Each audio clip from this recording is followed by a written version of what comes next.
Good morning, everyone. My name is Deepika. Today I'm practicing IELTS reading test.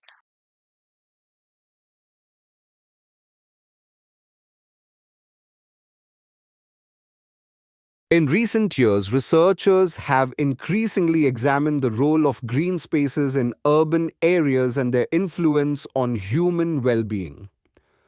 Parks, gardens, and tree lined streets are not merely aesthetic additions to a city, but are also closely linked with physical and mental health benefits. Studies have shown that people living near green spaces often report lower levels of stress, reduced risk of depression, and better overall life satisfaction. One significant explanation is that natural environments provide opportunities for relaxation and recovery from daily pressures.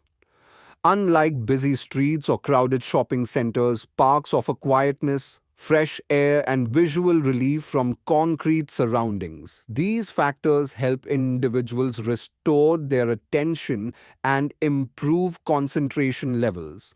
Furthermore, the presence of green areas can encourage physical activity, such as walking or jogging, which directly benefits both body and mind. Urban planners are increasingly aware of these advantages. In many modern cities, local governments have introduced policies to preserve existing green areas and to design new ones. For example, Singapore is widely recognized for its garden city strategy, where green spaces are integrated into almost every part of the urban landscape.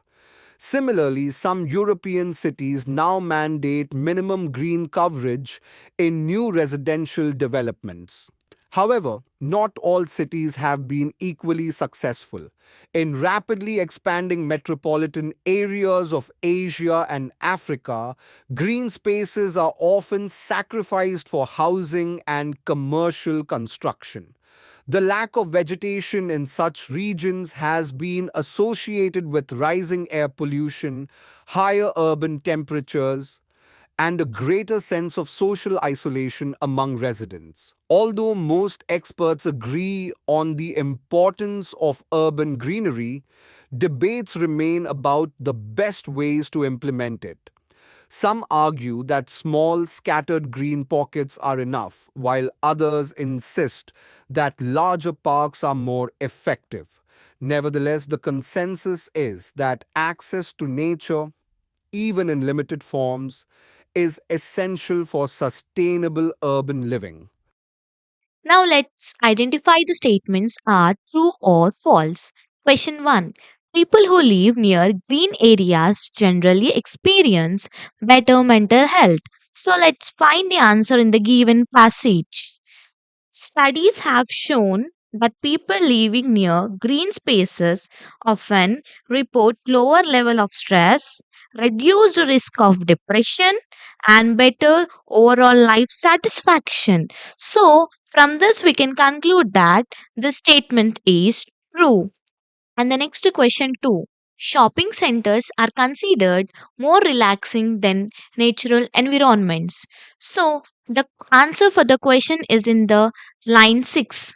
One significant explanation is that natural environments provide opportunities for relaxation and recovery from daily pressures, unlike busy streets and crowded shopping centers. So, from this line, we can conclude that the statement is false, as natural environments provide relaxation more than shopping centers.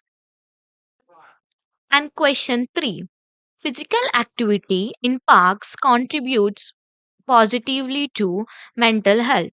And the answer is in 10th line. Physical activity such as walking or jogging, which directly benefits both body and mind. So, by this statement, we can say that the statement is true. Next, question 4. Singapore requires every new building to include a rooftop garden. So, let's find the answer in the passage. For example, Singapore is widely recognized for its garden city strategy, where Green spaces are integrated into almost every part of the urban land space. So, in this passage, we did not get information about the rooftop. So, the answer will be not given. Next, question 5. Some European countries have made laws to ensure green spaces in housing projects. So, the answer is in the 16th line. European cities now mandate minimum green coverage in new residential developments. So, the answer to the statement is true. Next, question 6. All developing cities in Asia and Africa have successfully increased their green coverage. So, the answer for this question is in the line 17. In rapidly expanding metropolitan areas of Asia and Africa, green spaces are often sacrificed for housing and commercial constructions. So, here we can find that the green coverage is decreased. So, the statement will be false. Next, question 7. Lack of vegetation in cities is linked with environmental and social problems. So let's find the answer in the passage from the line 19. The lack of vegetation in such regions has been associated with raising air pollution, higher urban temperatures, and a greater sense of social isolated among residents. So, according to these lines, the statement is true. Next question 8. Experts unanimously support building large parks instead of small green pockets. So let's find the answer to the question in the passage from the question 23. Debate remains about the best ways to implement it. Some urge that small scattered green pockets are enough, while others insist that large parks are more effective. According to this sentence, the statement is false. Choose the correct letter A, B, C, or D. Question 9. What is one major benefit of green spaces mentioned in the passage? To find the option to that, let's go into the passage. Line 9. These factors help individuals restore their attention and improve concentration levels. So, by seeing this line, we can say that option B is correct. They improve concentration and attention. Next, question 10. Which city is given as a leading example of integrating greenery into urban planning? So, let's go into the passage, line 14. Singapore is widely recognized for its garden city strategy, where green spaces are integrated into almost every part of urban land space. So, by seeing this sentence, we can say that Singapore option B is right. Question level. In some rapidly growing cities, green areas are disappearing mainly because of. So, to find the option for that, let's go into the line 18. Green spaces are often sacrificed for housing and commercial construction. So, the correct option for the 11th question is option B, new housing and commercial projects. Next question 12. Which of the following is not mentioned has a benefit of green spaces? Let's find the correct option for the question 12. So, let us know the benefits of green spaces. The benefits of the green spaces are listed in the line 5. Lower level of stress, reduced risk of depression, and better overall life satisfaction. So, not mentioned benefit is higher income level. So, the option is C. Next to question 13. According to the passage, what is the general agreement among experts? So, to know the correct option, let's go into the line 25 in the passage. Nevertheless, the concession is that access to the nature, even in limited forms, is essential for sustainable urban living. So, the correct option for the 13 is option B. Green spaces are essential for sustainable cities. Next question 14. What is the author main conclusion in the passage? So, to find the correct option, let's go into the passage 22 line. Although most experts agree on the importance of urban greenery, debates remain about the best way to implement. And by seeing this sentence, we can conclude that option B. Let's read the passage too. Public libraries have played an important role in the social and educational life of Britain since the mid 19th century. Before that time, books were generally available only to the wealthy who could afford private collections or membership of exclusive subscription libraries. The idea that knowledge should be freely accessible to all citizens gradually gained momentum during the Industrial Revolution, when literacy levels began to rise and there was increasing demand for educational resources. The first major development came with the Public Libraries Act of 1850, which permitted local authorities to establish free libraries funded by local taxation. Initially, only larger towns were able to take advantage of this legislation. But later amendments allowed smaller towns and even villages to set up their own facilities. These libraries soon became central to community life, offering not only books but also newspapers and reading rooms where people could gather. By the early 20th century, libraries had become symbols of civic pride. Many were housed in impressive buildings, some funded by philanthropists such as Andrew Carnegie, who donated money for the construction of over 600 libraries in Britain. At this stage, libraries were also beginning to expand their services, providing lectures, exhibitions, and children's reading programs. The mid 20th century saw further change with the introduction of mobile libraries, which brought books to rural areas where permanent buildings were not feasible. The rise of digital technology in the late 20th and early 21st centuries posed new challenges, but many libraries adapted by offering computer access, online catalogs, and digital lending services. Today, public libraries continue to evolve, serving not only as places for borrowing books, but also as community hubs that provide educational workshops, job seeking support, and cultural events.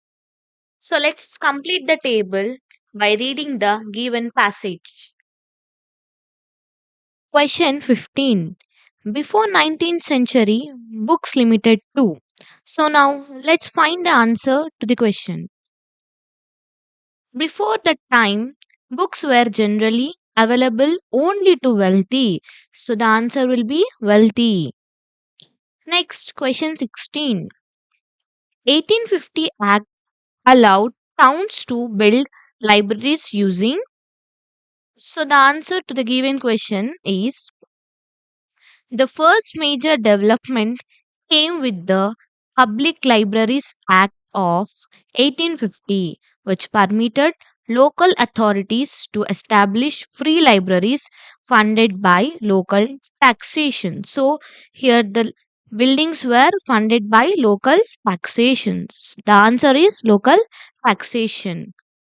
Question 17. Early 20th century libraries become symbol of. By the early 20th centuries, libraries had become symbol of civic pride. The answer is civic pride. Next question 18. Early 20th century funded more than 600 libraries.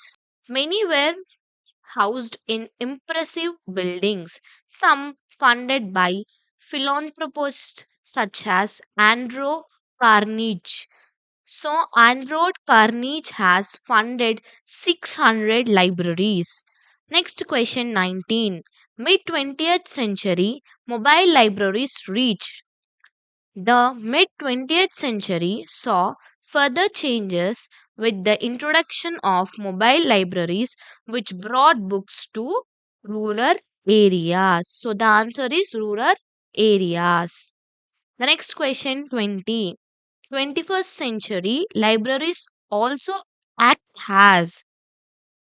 Today, public libraries continue to evolve, serving not only as places for borrowing books but also a community hubs.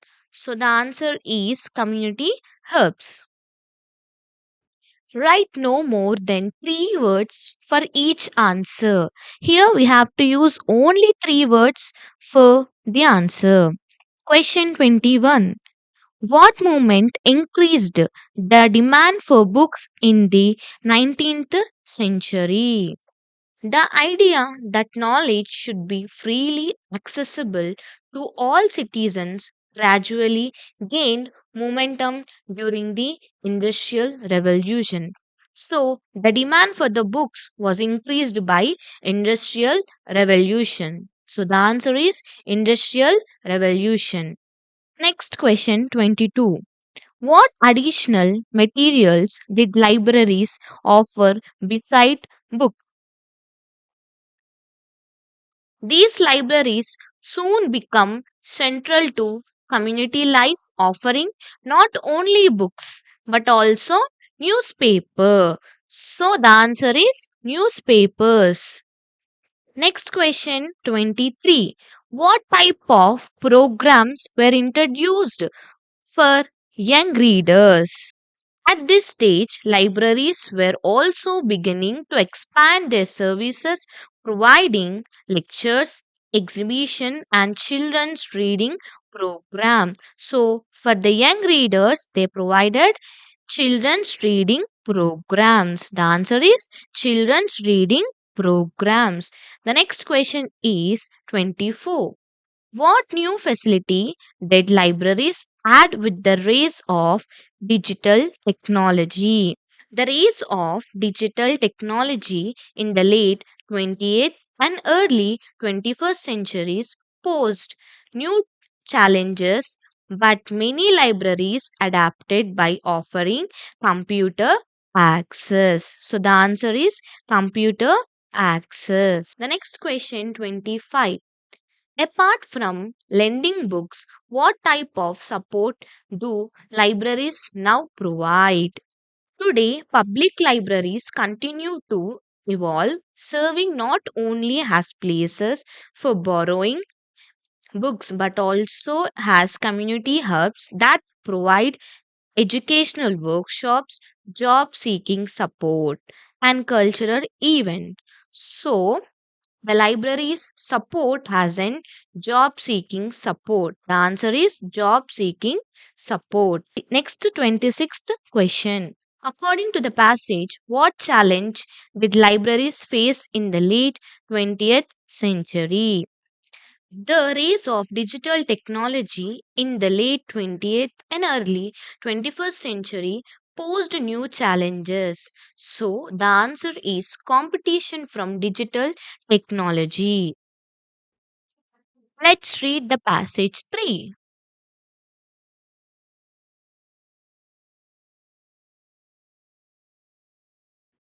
Choose the correct letter A, B, C, or D. Question 27. Which part of the brain is mainly responsible for creating new memories? For example, the hippocampus plays a crucial role in forming new memories. Answer B is correct. Hippocampus. Next question 28. What is meant by encoding in memory research? Encoding refers to the process by which information is transformed into a format that can be stored. Option C is correct, transforming information into a storable form. Next 29th question. According to the passage, emotional memories are stronger because emotional experience also appear to be stored more widely as they activate The amygdala, which enhances memory formation. So the answer B is correct. The amygdala enhances memory formation. Next question 30. What is one problem which eyewitness memory? On eyewitness testimony, for example, show that people may confidently recall events that never happened, influenced by suggestion or misleading information. So, option C is correct. It can be influenced by misleading information. Diagram completion. Stages of memory process. Psychologists divide memory into three main stages: encoding, storage, and retrieval. So, here 31 question answer is encoding, and 32 answer is storage, and 33 answer is retrieval.